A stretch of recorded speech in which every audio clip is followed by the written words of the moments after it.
പ്രവാചകന് 40 വയസ്സ് തികഞ്ഞു. പലപ്പോഴും പ്രവാചകൻ ഒറ്റയ്ക്കിരിക്കുകയും തന്റെ ജീവിതത്തിന്റെ ഉദ്ദേശത്തെക്കുറിച്ച് ചിന്തിക്കുകയും ചെയ്യുമായിരുന്നു. താൻ ജീവിച്ചിരിക്കാനുള്ള കാരണം എന്താണെന്നും അദ്ദേഹത്തിന്റെ ജീവിതത്തിന്റെ ഉദ്ദേശം എന്താണെന്നുമുള്ള ചിന്തകൾ അദ്ദേഹത്തിന്റെ ജീവിതത്തെ നിരന്തരം ആശയക്കുഴപ്പത്തിലാക്കി. അദ്ദേഹം രാവും പകലും അതിനെക്കുറിച്ച് ചിന്തിച്ചുകൊണ്ടേയിരുന്നു. ഈ ചിന്തകൾ അദ്ദേഹത്തിന്റെ മനസ്സിന്റെ ഭാരം കൂട്ടുകയും അദ്ദേഹത്തെ ധർമ്മസങ്കടത്തിലാക്കുകയും ചെയ്തു.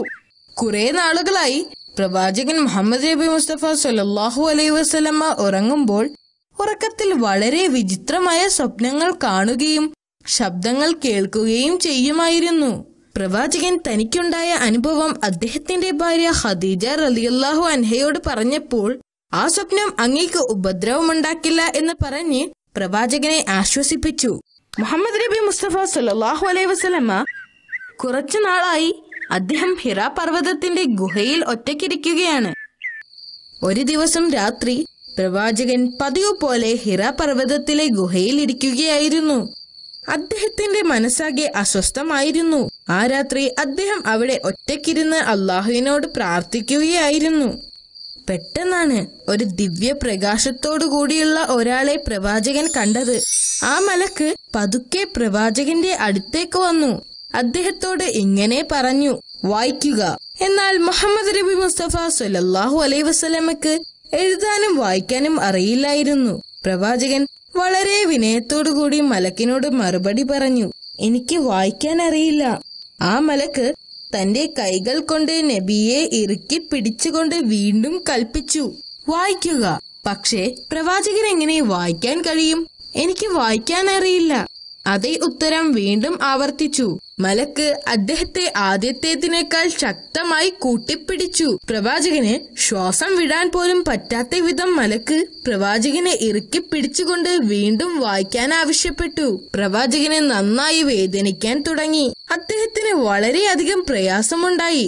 ആ വേദനക്കിടയിൽ ഞാൻ എങ്ങനെ വായിക്കും എന്ന് പ്രവാചകൻ മലക്കിനോട് ചോദിച്ചു. മലക്ക് വീണ്ടും അദ്ദേഹത്തെ അമർത്തിപ്പിടിച്ചു. പ്രവാചകന് താനിപ്പോൾ തളർന്നു പോകുമെന്ന് തോന്നി. തുടർന്ന് മലക്ക് പറഞ്ഞു, വായിക്കുക. നിന്റെ നാഥന്റെ നാമത്തിൽ വായിക്കുക. അവൻ ഒരു രക്തക്കട്ടയിൽ നിന്നും മനുഷ്യനെ സൃഷ്ടിച്ചിരിക്കുന്നു. നിന്റെ നാഥൻ വളരെ ശ്രേഷ്ഠനാണ്. അവൻ പേന ഉപയോഗിച്ച് എഴുതാൻ പഠിപ്പിക്കും, ഒന്നും അറിയാത്തവനാണെങ്കിൽ പോലും.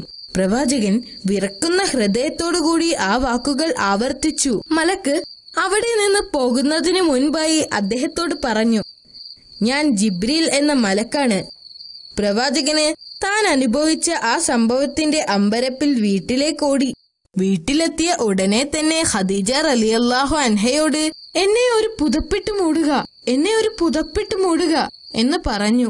അദ്ദേഹം വിറക്കുന്നുണ്ടായിരുന്നു. ആ ഗുഹയിൽ നടന്ന കാര്യങ്ങൾ തന്റെ ഭാര്യയോട് വിശദീകരിച്ചു കൊടുത്തു.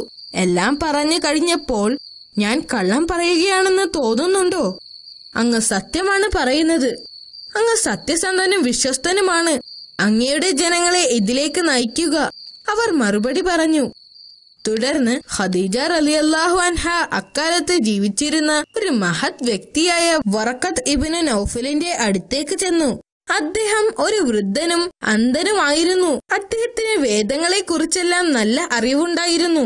തന്റെ ഭർത്താവിന് സംഭവിച്ച കാര്യങ്ങൾ ഖദീജ റളിയല്ലാഹു അൻഹ അദ്ദേഹത്തോട് പറഞ്ഞപ്പോൾ അദ്ദേഹം കരഞ്ഞുകൊണ്ട് വിശുദ്ധൻ എന്ന് പറഞ്ഞു. അത് മൂസാ നബിയുടെ അടുത്ത് നിന്ന് വന്ന മലക്കാണ്. മുഹമ്മദ് തന്റെ ജനങ്ങളുടെ പ്രവാചകനാവും എന്ന് പറഞ്ഞു. മുഹമ്മദ് നബി മുസ്തഫ സല്ലല്ലാഹു അലൈഹി വസല്ലമ തുടർന്ന് തന്റെ വെളിപ്പെടുത്തലുകൾ സ്വീകരിക്കുകയും അത് ഓർത്തുവെക്കുകയും അനുയായികൾക്കായി അത് ആട്ടിൻതോലിൽ എഴുതി സൂക്ഷിക്കുകയും ചെയ്യുമായിരുന്നു. അള്ളാഹുവിൽ നിന്നുള്ള സന്ദേശങ്ങൾ ജനങ്ങളെ കേൾപ്പിക്കണമെന്ന് അദ്ദേഹത്തിന് അറിയാമായിരുന്നു. അതുകൊണ്ട് അദ്ദേഹം അള്ളാഹുവിന്റെ സന്ദേശങ്ങൾ ജനങ്ങൾക്കിടയിൽ പ്രസംഗിക്കാൻ തുടങ്ങി. ആദ്യത്തെ കുറച്ചു വർഷങ്ങൾ അദ്ദേഹം തന്റെ കുടുംബത്തിലും സുഹൃത്തുക്കൾക്കിടയിലുമായിരുന്നു പ്രബോധനം നടത്തിയിരുന്നത്. അദ്ദേഹത്തിന്റെ ഭാര്യ ഖദീജ റളിയല്ലാഹു അൻഹ ഇസ്ലാമിലേക്ക് മാറിയ ആദ്യ വനിതയായിരുന്നു. പ്രവാചകന്റെ ബന്ധുവായ അലി ഇബ്നു അബൂ താലിബായിരുന്നു ഇസ്ലാം മതം സ്വീകരിച്ച ആദ്യ കുട്ടി. ആദ്യത്തെ അടിമ സയ്യിദ് ആയിരുന്നു.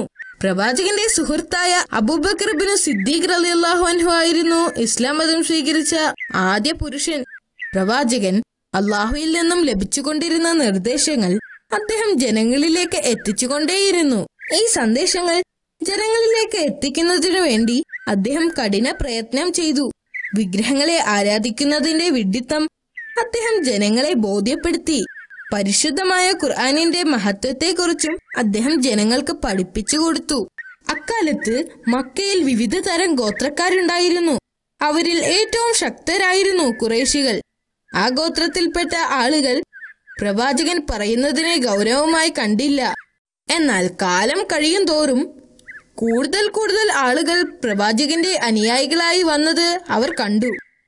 പ്രവാചകൻ ജനങ്ങൾക്കിടയിൽ രാവും പകലും തന്റെ പ്രഭാഷണം നടത്തിക്കൊണ്ടേയിരുന്നു. ദൂരസ്ഥലങ്ങളിലേക്കും ഗ്രാമങ്ങളിലേക്കുമെല്ലാം ഖുർആൻ സന്ദേശങ്ങൾ എത്തിക്കുന്നതിനു വേണ്ടി അദ്ദേഹം യാത്ര ചെയ്തു.